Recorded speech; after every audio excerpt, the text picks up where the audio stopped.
आकाशवाणी भोपाल से प्रस्तुत है प्रादेशिक समाचार।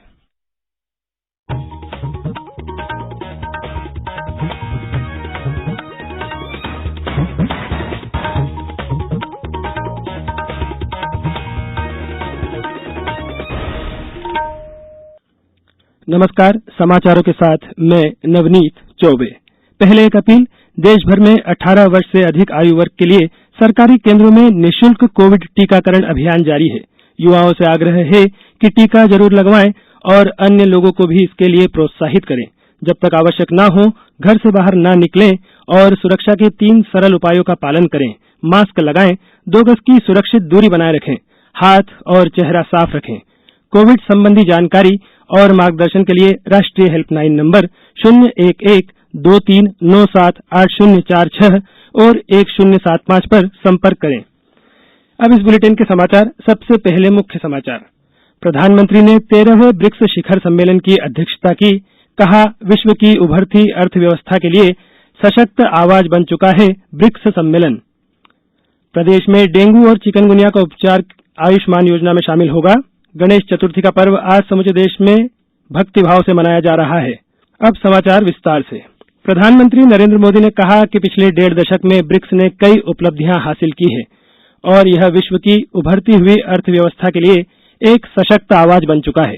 कल आयोजित ब्रिक्स के 13वें शिखर सम्मेलन की अध्यक्षता करते हुए प्रधानमंत्री ने कहा कि यह मंच दुनिया के विकासशील देशों की प्राथमिकताओं पर ध्यान केंद्रित करने के मामले में प्रभावी साबित हुआ है। श्री मोदी ने कहा कि हमें यह सुनिश्चित करना है कि ब्रिक्स अगले 15 वर्षों में और प्रभावी बने। प्रधानमंत्री ने कहा कि हाल ही में पहला डिजिटल ब्रिक्स स्वास्थ्य सम्मेलन आयोजित किया गया, जो प्रौद्योगिकी की मदद से स्वास्थ्य सेवाओं को बेहतर बनाने की अनूठी पहल था। उन्होंने कहा कि आतंकवाद से मुकाबला करने की एक कार्य योजना का प्रस्ताव भी ब्रिक्स में पहली बार पारित किया गया है। प्रधानमंत्री नरेंद्र मोदी 26 सितंबर को आकाशवाणी से मन की बात कार्यक्रम में देश विदेश के लोगों से विचार साझा करेंगे। प्रधानमंत्री ने इस कार्यक्रम के लिए उन विषयों पर लोगों के विचार आमंत्रित किए हैं जिन पर चर्चा की जानी चाहिए। लोग नमो ऐप या माईजीओवी ओपन फोरम पर विचार या सुझाव भेज सकते हैं। वे टोल फ्री नंबर 1800-117800 पर फोन कर हिंदी या अंग्रेजी में प्रधानमंत्री के लिए संदेश रिकॉर्ड भी करवा सकते हैं। इसके लिए फोन लाइन 24 सितंबर तक खुली रहेगी। 1922 पर मिस्ड कॉल देकर एसएमएस से प्राप्त लिंक को फॉलो कर सीधे प्रधानमंत्री को भी सुझाव भेजे जा सकते हैं। गणेश चतुर्थी का पर्व आज समूचे देश में पूरी श्रद्धा के साथ मनाया जा रहा है। यह पर्व बुद्धि, समृद्धि और सौभाग्य के देवता भगवान गणेश के जन्मदिन के रूप में मनाया जाता है। लोग अपने घरों में गणेश जी की प्रतिमा स्थापित करते हैं और 10 दिन तक चलने वाले उत्सव के दौरान इनकी पूजा करते हैं।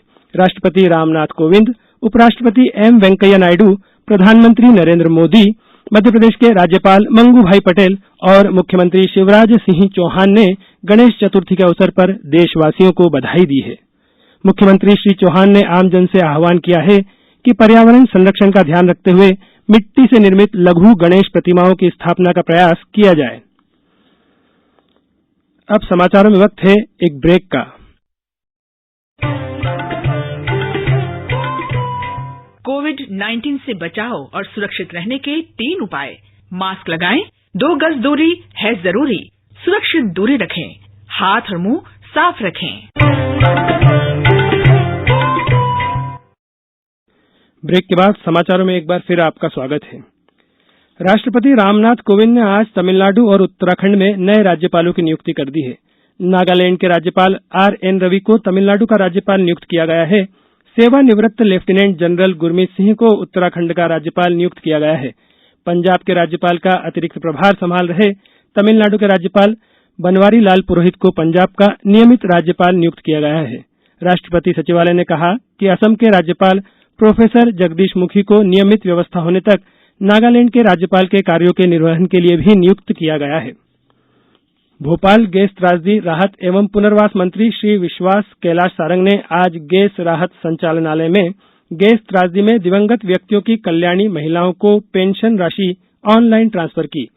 संचालनालय में आयोजित कार्यक्रम में अप्रैल 2021 से 5 माह की पेंशन प्रति माह 1,000 रुपए के हिसाब से अंतरित की गई। मंत्री श्री सारंग ने कहा कि मुख्यमंत्री श्री शिवराज सिंह चौहान की घोषणानुरूप गैस पीड़ित कल्याणी बहनों के लिए पेंशन योजना पुनः शुरू की गई है। यह पेंशन सामाजिक सुरक्षा पेंशन की 600 रुपए की राशि के अतिरिक्त होगी। उन्होंने कहा कि कल्याणी बहनों को 1600 रुपए की राशि ताजिंदगी मिलती रहेगी। श्रम एवं खनिज साधन मंत्री ब्रजेंद्र प्रताप सिंह ने नई दिल्ली में केंद्रीय नागरिक उड्डयन मंत्री ज्योतिरादित्य सिंधिया से सौजन्य भेंट की। मंत्री श्री सिंह ने बुंदेलखंड के विश्वविख्यात पर्यटन स्थल खजुराहो को नई दिल्ली से जोड़ने वाली वायु सेवा को पुनः प्रारंभ करने का अनुरोध किया। उल्लेखनीय है कि कोविड-19 के दौरान नई दिल्ली से खजुराहो वायुयान सेवा बंद कर दी गई थी। केंद्रीय नागरिक उड्डयन मंत्री ज्योतिरादित्य सिंधिया ने अक्टूबर माह से नई दिल्ली से खजुराहो वायुयान सेवा पुनः प्रारंभ करने का आश्वासन दिया है। उन्होंने कहा कि खजुराहो से मुंबई वायुयान सेवा भी शीघ्र प्रारंभ की जाएगी। भारत और इंग्लैंड के बीच 5वां और अंतिम क्रिकेट टेस्ट मैच आज मैनचेस्टर के ओल्ड ट्रैफर्ड मैदान में शुरू होगा। भारतीय समय के अनुसार मैच तीसरे पहर 3:30 बजे शुरू होगा। विराट कोहली के नेतृत्व में मेहमान टीम वर्तमान श्रृंखला में 2-1 की अजय बढ़त बना चुकी है और उसका पटौदी ट्रॉफी देश में लाना पहले ही सुनिश्चित हो चुका है।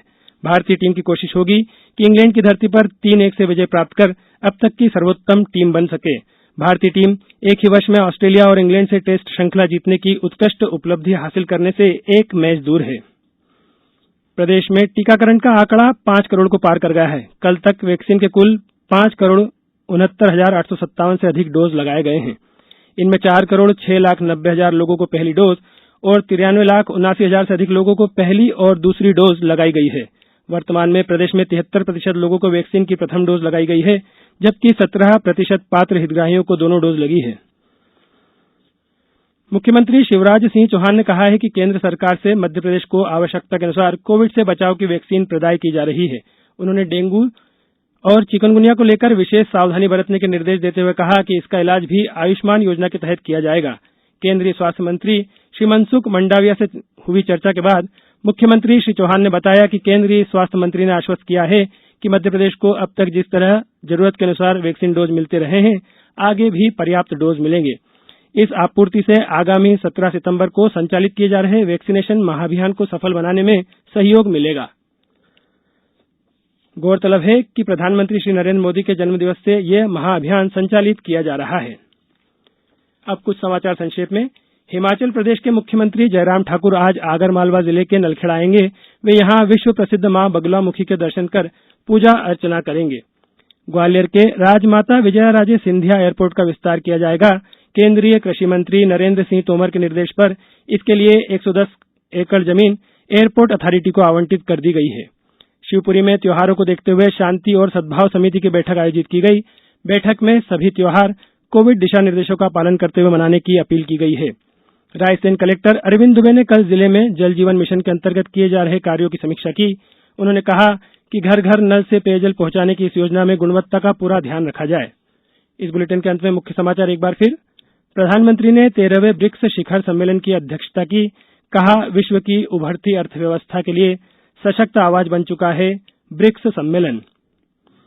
प्रदेश में डेंगू और चिकनगुनिया का उपचार आयुष्मान योजना में शामिल होगा। और गणेश चतुर्थी का पर्व आज समूचे देश में भक्ति भाव से मनाया जा रहा है। इसी के साथ समाचारों का यह बुलेटिन समाप्त हुआ। नमस्कार।